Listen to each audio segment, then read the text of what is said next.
Ouais, un petit tour là sur le jardin que j'ai en France là. Bah ouais, c'est quand t'es chez Paul, tu sais difficilement être chez Jacques. Bon, mine de rien, il y a des trucs quand même qui vont et puis qui vont être que je vais aménager au fur et à mesure. Donc t'as vu, regarde là. Alors, c'est pour te montrer un petit peu le principe dans lequel je suis. Tu vois, là j'ai un semi-spontané au niveau certainement des courges, tu vois, qui reprennent spontanément, peut-être même des courgettes, c'est pas impossible. Toute ma ligne de laitue, donc tu vois là il n'y a pas beaucoup de paille, il faut que j'en fasse remettre. J'ai beaucoup de plantes qui ont repris. Là j'avais planté autour, en fait si tu préfères, pour t'expliquer rapido, j'avais coupé ici des tiges de framboisier mortes. Et je m'étais planté, c'était pas morte. Enfin, j'avais ça trop vite, sans regarder, mais voilà, et tu fais une connerie. Et du coup, je les avais mis ici en attendant de les remettre ailleurs. Et j'ai oublié de le faire. Elles sont enracinées. Bon, c'est pas grave. En soi, c'est pas grave. Par contre, l'inconvénient, c'est qu'elles sont en train de cacher un peu le petit figuier que j'ai mis ici, qui n'est pas sa place définitive. Qui ira à sa place définitive quand il aura grandi. Donc là, c'est mon semis de radis qui a pris et puis qui continue. Ici, il y a pratiquement aucun arrosage. Je le dis clairement. Pratiquement aucun arrosage. Attends, je ferme juste la porte vite fait. Parce qu'avec le vent, ça... Voilà, hein, comme d'hab. Il y a toujours ici... un espèce de vent, si tu veux, qui est assez...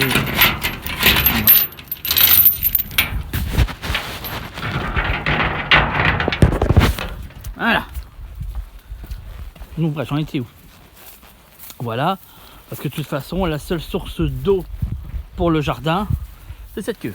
Tu vois un peu? Voilà. Donc je vais te dire, je vais pas non plus, je peux pas faire grand chose. Donc pour l'instant, c'est comme ça. Donc ail, oignon, échalote, nickel. Ça a poussé. Ici, il n'y a rien pour l'instant. À part, tu vois, des fraisiers qu'il faut que je réarrange tout ça. Ici, ail, oignon, échalote. Ça, c'est un porte-greffe. Ce pommier. Porte-greffe. Donc ici, là, j'ai un pommier. Donc ça va, les gelées, il les a pas subis. Ils sont encore jeunes. Donc c'est nickel. C'est nickel. Et puis par contre, celui qui souffre grave et qui fondamentalement, je sais même pas si je le garde celui-là. T'as vu un peu la gueule? Il a rien. Il fait des repousses en bas. J'ai le sentiment que là, c'est... Ouais, je sais pas. C'est en train de claquer, j'en sais trop rien, quoi. Je pense que c'est... Ouais, si, regarde. Ah mince. C'est chiant, c'est quand tu filmes. Je sais pas filmer et cadrer en même temps. C'est un truc de ouf. Voilà, le bois, tu vois. Pour moi, il est mort. Mais il reprend en bas. Il reprend ici. Putain, si je le taille, t'imagines? Fais voir là.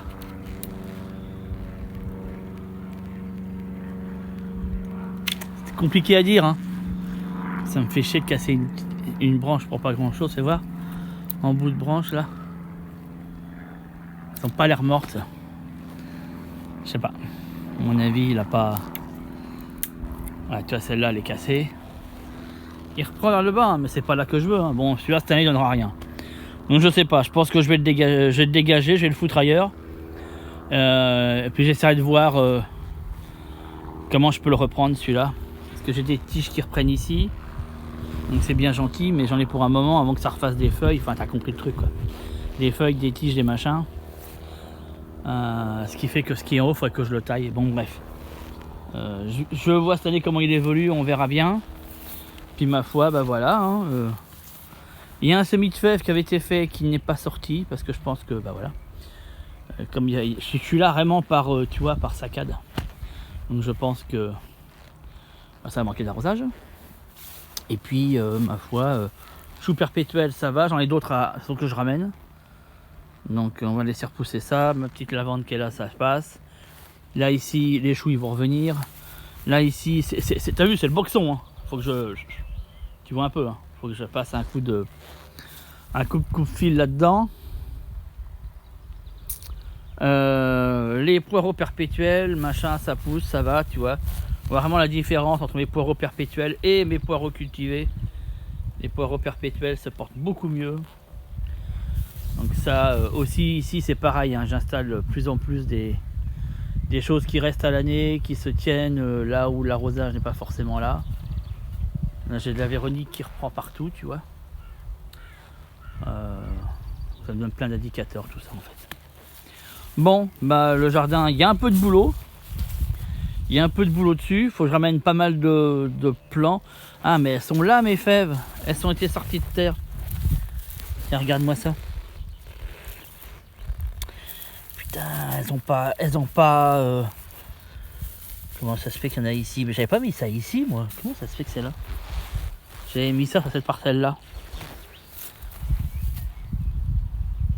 Bon, j'en sais rien et j'aurai ça plus tard. Il y a des mystères comme ça. Je pense que celle-ci, je vais la réduire. Parce que tu as vu, regarde au-dessus, j'ai encore les haies, donc laisse tomber. Je vais la réduire. Je vais réduire la taille ici.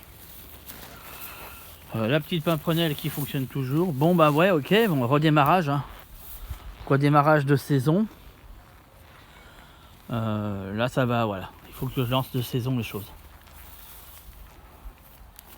Ok. Comme ça tu vois l'état. Et puis je te referai une vidéo, bah tu verras l'état après quoi. L'état après, une fois que tout est remis, tout est recalé. Je te jure, tu arrives à un moment donné où en fait tu sais plus quoi. Tu sais plus. Tu sais plus du tout si en fait tu sais plus. J'ai tout ça à semer. J'ai tout ce paquet là. Tu vois, ça fait tout ça. Là j'ai fait 4 barquettes de différents haricots, 3 barquettes de différents haricots. Tout ça ce sont des plantes médicinales que je dois faire, fleurs et pas médicinales. Et concrètement, j'ai aucune idée où je mets. Là j'essaie de faire ça sur 2 barquettes. Je crois qu'il va faire même une 3e. Mon problème que j'ai aujourd'hui, c'est que la serre commence à être saturée et que je n'ai aucune idée d'où est-ce que je vais pouvoir foutre tout ça. Je me demande si je vais pas aller choper cette étagère que je vais aller foutre sous la serre en mode one again, bistou, rien à péter. Et je crois que c'est exactement ce que je vais faire parce que sinon j'ai aucun moyen de mettre les machins. Mais aucun. Je vais commencer à déménager, ce qui fait que quand je vais mettre des étagères sous la serre, j'ai aucune idée de comment après je rentre dedans. Mais ça, c'est un autre problème. Donc, on va d'abord faire ça comme ça. Et puis on verra chaque problème à la fois. Ok ?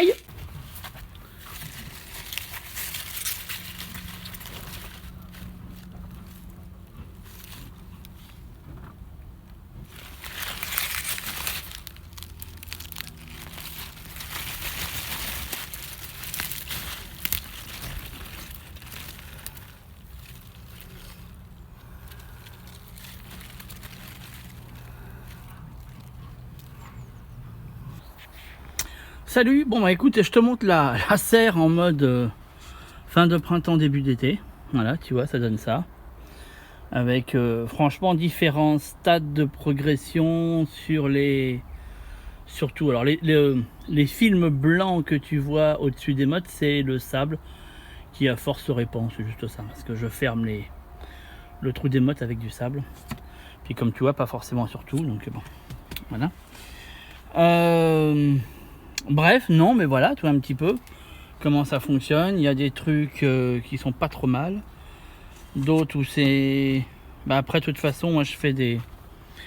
C'est comme d'hab, hein. Je fais des mises à jour dans... Tu vois, par exemple, ici, il y a des trucs qu'on levait, des trucs qu'on pas levé, des trucs qui sont en train de lever. Là, tu vois, tout ce qui est ici, là, c'est en train de lever.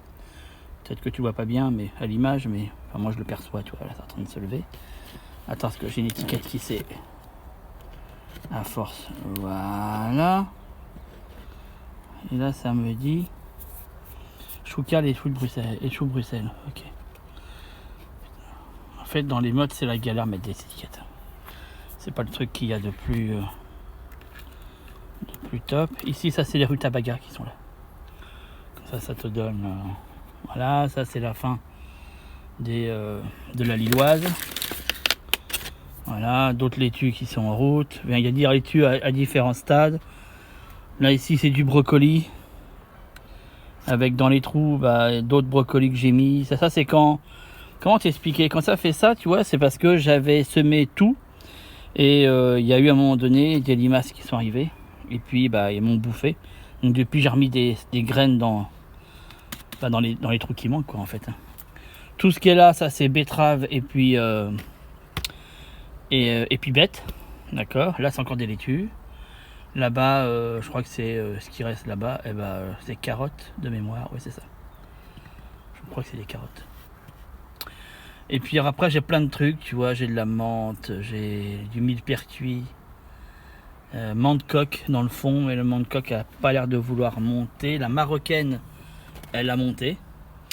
Ça c'est des graines fines, ça, tu vois, ce sont que des petites graines. Ça c'est épinard fraise, ce que j'ai ici, tu vois. Ça dans ces petits machins là, je mets des graines toutes fines, que je fais en ligne et que j'essaie de faire lever, comme tu peux voir. Voilà. Donc c'est des semis un peu différents de peut-être ce que tu aurais pu te voir. Voilà un petit peu. Donc là la menthe coque, il y a un peu de mal. Donc je pense que je vais la réarroser ou tu vois voilà. Refaire des trucs comme ça. Ça aime bien être un petit peu tassé quand ça pour sortir. Ah j'en ai qui sort, je touche plus rien. Ok, donc voilà, donc après il faut laisser prendre. Après je ferai un repiquage là-dedans. Voilà, c'est. Comme tu vois, j'ai privilégié au maximum les contenants carrés, rectangulaires, par rapport au rond. J'ai déjà expliqué les raisons, j'ai déjà dit. Dans une autre vidéo, tu vas voir, c'est indiqué dedans. On arrête avec les ronds, tu perds de la place avec ça. Donc voilà, donc moi j'essaie de faire en sorte d'avoir toujours des bacs les plus standardisés possibles, afin de standardiser les éléments dans lesquels je les mets. Les petits pois, ligne de petits pois, là-bas c'est ligne de carottes. Tout ce qui est là, on est encore sur du chou-fleur, chou-brocoli, chou-fleur, chou-brocoli. Tu vois, en fait, je lance comme ça des sessions régulièrement. Ici, qui est en train d'être un peu... Là, ici, c'est les poireaux d'hiver qui sont ici. Et tu as le reste qui est là-bas. Les poireaux d'été sont déjà mis en terre. Tout ce qui est là-dedans, là, de mémoire, je crois que c'est... De mémoire, vraiment, je crois que c'est les œillets d'Inde que j'ai foutu là-dedans, mais c'est marqué mais c'est marqué violette, mais c'est pas ça. Retourner là. Qu'est-ce que j'ai marqué? Non, même pas, c'est betterave. Alors, ils sont où les œillets d'Inde? Persil tubéreux. Non, c'est pas du persil tubéreux du tout, ce que j'ai mis là. Fenouil. Voilà. Et qui est en train de lever, on le voit. Tu vois, il est en train de lever. Là, c'est mes tomates hâtives. Qui vont venir prendre, qui vont s'installer tranquillement. Là sous la serre, actuellement en dessous, les tomates sont déjà installées. Donc j'ai 6 pieds en tout sous celle-là, d'accord. 3 d'un côté, comme tu peux voir là-bas, voilà, une ici, et puis bien sûr, hop là, attends, il y en a 3 de l'autre, voilà, ça fait 6 pieds en tout, hein, ce qui est quand même pas mal pour une serre qui est pas très grande en définitive. Voilà, donc on a un pied qui est ici, un pied là-bas.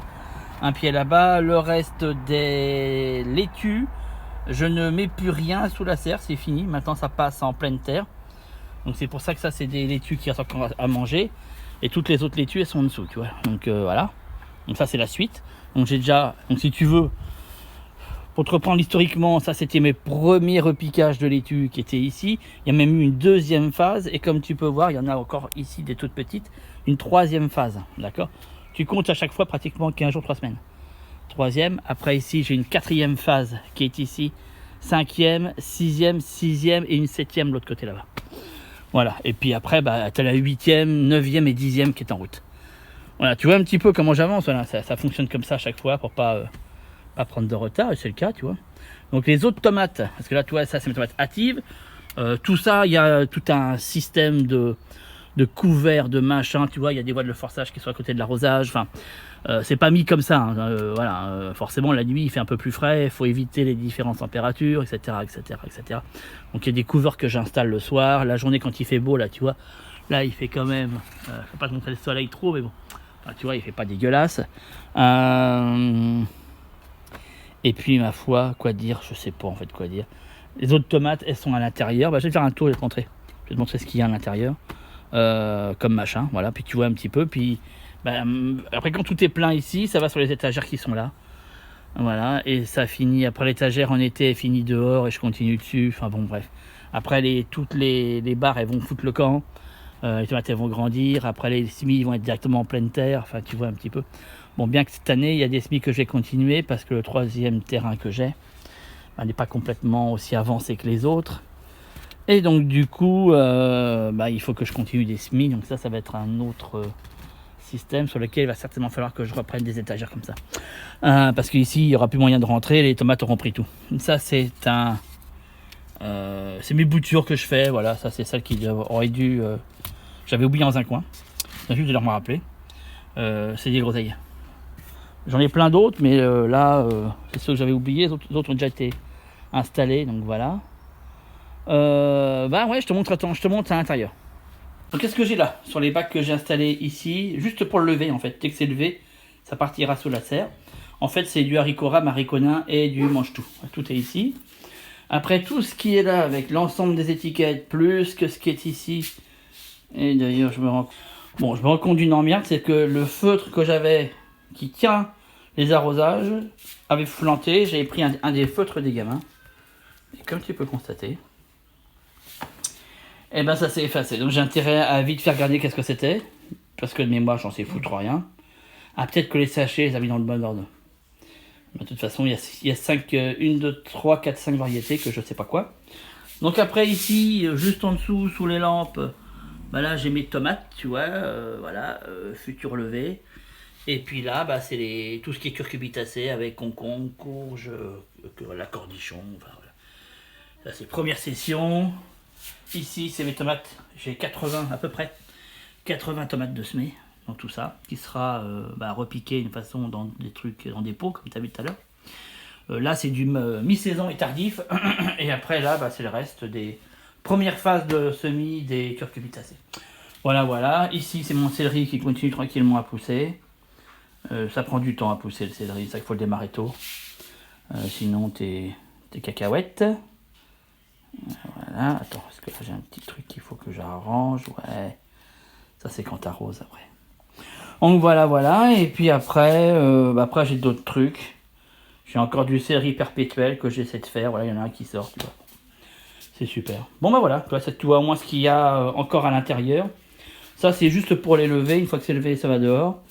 Les courges, quand c'est levé, ça restera certainement pour l'instant encore sous les lampes.